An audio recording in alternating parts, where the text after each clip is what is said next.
Hello friends, स्वागत है आप सभी का आपके अपने YouTube channel your study guide पर। तो दोस्तों हम भारत का राजनीतिक भूगोल पढ़ रहे थे, जो इसका आज तीसरा पार्ट है। ठीक है दोस्तों, तो आज हमारा टॉपिक क्या है? भारत की मानक रेखा। तो दोस्तों पहले भारत की मानक रेखा यदि ना होती तो हमारे देश में समस्या क्या होती, इसके बारे में जान लें। यदि भारत की मानक रेखा ना होती तो अलग अलग राज्यों में अलग अलग समय होता। जैसे फॉर एग्जाम्पल के थ्रू हम आपको एक्सप्लेन करते हैं। जैसे यूपी से दिल्ली जाना चाहते हैं, तो दूसरे स्टेट में जो वहाँ का समय दूसरा है, तो आप किसी स्टेशन पे टिकट कटाने गए, तो आपने आजकल तो ऑनलाइन का सिस्टम है ना, ऑनलाइन से आपने टिकट बुक किया, तो उसमें क्या समय दिखाया गया? उसमें बताया गया 5 PM की आपकी ट्रेन है।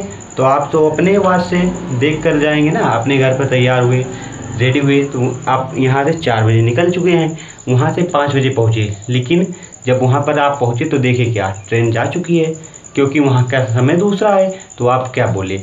आप वहाँ के जो टिकट घर से आदमी होगा उससे पूछेंगे ट्रेन के बारे में, तो वो तो बोलेगा भाई चली गई। तो आप और उनमें विवाद हुआ। तो इसी प्रकार अगर भारत की मानक रेखा ना होती तो भारत के समय का निर्धारण नहीं होता, अलग अलग स्टेट में अलग अलग समय होती, तो इससे काफ़ी दिक्कत हो रही थी। तो इसे वैज्ञानिकों ने इस पर अध्ययन कर भारत की एक मानक रेखा खोजी, जो 82.5 अंश पूर्वी देशांतर रेखा है। क्या है दोस्तों? जो 82.5 अंश पूर्वी देशांतर रेखा है। तो यहाँ पर क्या लिखेंगे? भारत की मानक रेखा। तो भारत की मानक रेखा 82.5 अंश पूर्वी देशांतर रेखा को कहते हैं। किसे कहते हैं दोस्तों? रेखा को कहते हैं। और या भारत के 5 राज्यों से गुजरती है। कितने दोस्तों? भारत के 5 राज्यों से गुजरती है।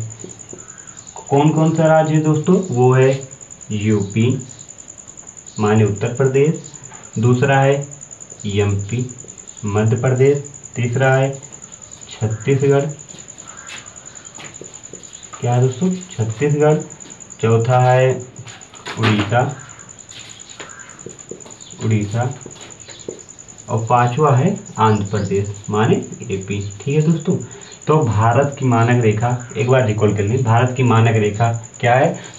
तो 82.5 अंश पूर्वी देशांतर रेखा को भारत की मानक रेखा कहते हैं। यह रेखा भारत के 5 राज्यों से होकर गुजरती है, जो इस प्रकार हैं। नंबर 1 पर है यूपी, दूसरे पर है मध्य प्रदेश, तीसरे पर है छत्तीसगढ़, चौथे पर है उड़ीसा और 5वें पर है आंध्र प्रदेश। तो ठीक है दोस्तों, इसके आगे की जानकारी लेते हैं।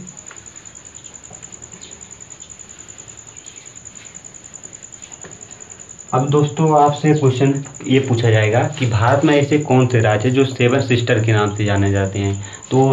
तो वो भारत के नॉर्थ ईस्ट में स्थित हैं, जो 7 सिस्टर के नाम से जाने जाते हैं। जो राज्य हैं अरुणाचल प्रदेश, असम, नागालैंड, मणिपुर,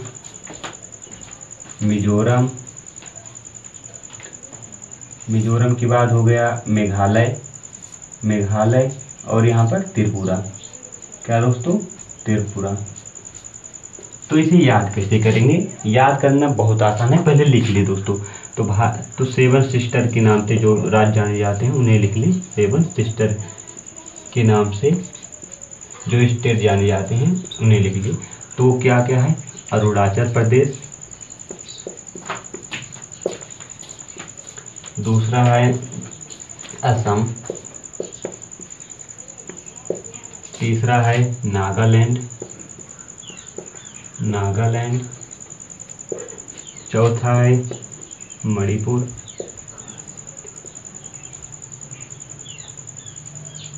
क्या है दोस्तों? मणिपुर। चौथा है मिजोरम मिजोरम, छठा है, पांचवा है त्रिपुरा, छठा है दोस्तों ये त्रिपुरा, और सातवां है मेघालय। क्या है दोस्तों? मेघालय। तो क्या है, नंबर 1 पर अरुणाचल प्रदेश, दूसरे पर असम, तीसरे पर नागालैंड, चौथे पर मणिपुर, पांचवें पर मिजोरम, छठे पर त्रिपुरा और सातवें पर मेघालय। तो दोस्तों सोच रहे हैं इसे याद कैसे करें, तो सिंपल सा है, पहले ये दोनों याद कर लो, अरुणाचल प्रदेश, असम। अब इसके नीचे आएंगे तो नागालैंड, नागालैंड को आप नाग से ले लें, तो अगर नाग रहेगा तो उसके नीचे क्या, उसके साथ मणि भी रहती है, तो नागालैंड के नीचे क्या हो जाएगा, मणिपुर। अब मणिपुर है, अगर आपको मणि मिल जाएगी तो आपकी मौज ही मौज रहेगी, तो क्या हो जाएगा उसके नीचे मिजोरम। मिजोरम, अगर आप मिजोरम हो गए ना, अगर आपकी मौज रहेगी तो आपकी सभी बातें तीनों ओर फैलने लगी, तो उसके नीचे क्या हो जाएगा, त्रिपुरा। अगर त्रिपुरा हो गया, तो अगर ये हो गया तो आप क्या होगी, वाहवाही होगी, तो वाहवाही से क्या हो गया, मेघालय। ठीक है दोस्तों, तो कौन कौन से राज्य हैं, अरुणाचल प्रदेश, असम, नागालैंड, मणिपुर, मिजोरम, त्रिपुरा और मेघालय। तो और एक राज्य ऐसा है जो एक भाई के नाम से जाना जाता है, तो वो राज्य क्या है, एक भाई के नाम से, एक भाई के नाम से, भाई वो है सिक्किम। क्या है दोस्तों, सिक्किम। क्या है, सिक्किम।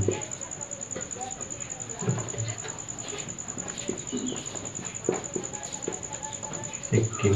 ठीक है दोस्तों, क्वेश्चन आप सोच रहे हैं कैसे पूछा जाएगा, तो आपसे ये पूछा जाएगा भारत के ऐसे कौन से राज्य हैं जो 7 बहनों के नाम से जाने, तो वो राज्य हैं, नंबर 1 है अरुणाचल प्रदेश, दूसरे पर असम, तीसरे में नागालैंड, चौथे पर मणिपुर, पांचवें मिजोरम, छठे त्रिपुरा और सातवें पर मेघालय। और ऐसा कौन सा राज्य है जो भाई के नाम से जाना जाता है, तो वह एक लगता है जो सिक्किम है। ठीक है दोस्तों, यहाँ तक कंप्लीट हुआ।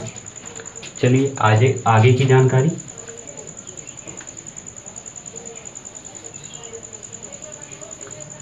आप सभी ने तो चिकन नेक के बारे में तो सुना ही होगा, या सिलीगुड़ी कॉरिडोर के बारे में सुना ही होगा।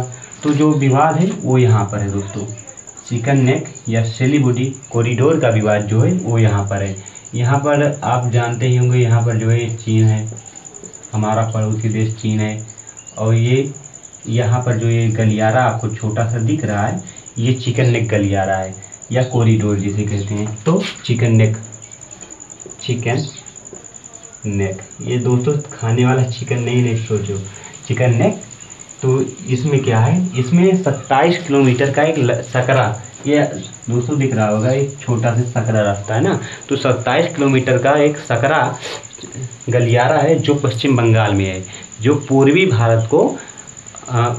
पश्चिमी भारत को पूर्वी भारत से जोड़ता है। और ये चीन जो है, चीन बता रहा है इस पर हमारा अधिकार है। अभी तो हाल ही में चीन ने एक नया मैप भी तैयार किया जिसमें अरुणाचल प्रदेश को अपना राज्य घोषित कर रहा है, उसमें अपना राज्य दर्शाया गया है। लेकिन यदि यह गलियारा चीन के कब्जे में हो जाएगा तो भारत के लिए बहुत नुकसान होगा, क्योंकि भारत का जो है पूर्वी 7 राज्यों से कनेक्शन कट जाएगा। इसलिए यह चीन और भारत के बीच विवाद चल रहा है। तो यहाँ पर क्या लिखेंगे, 27 किलोमीटर चौड़ा रास्ता है जो भारत के पश्चिमी भाग को पूर्वी भाग से जोड़ता है। क्या है दोस्तों, जोड़ता है। तो आपसे क्वेश्चन क्या पूछेगा, चिकन नेक या कॉरिडोर विवाद किन 2 देशों के बीच है। तो चिकन नेक और कॉरिडोर जो विवाद है वो चीन तथा भारत के बीच है। तो यहाँ यह भी नोट कर लीजिए, नोट पॉइंट करके, चिकन नेक विवाद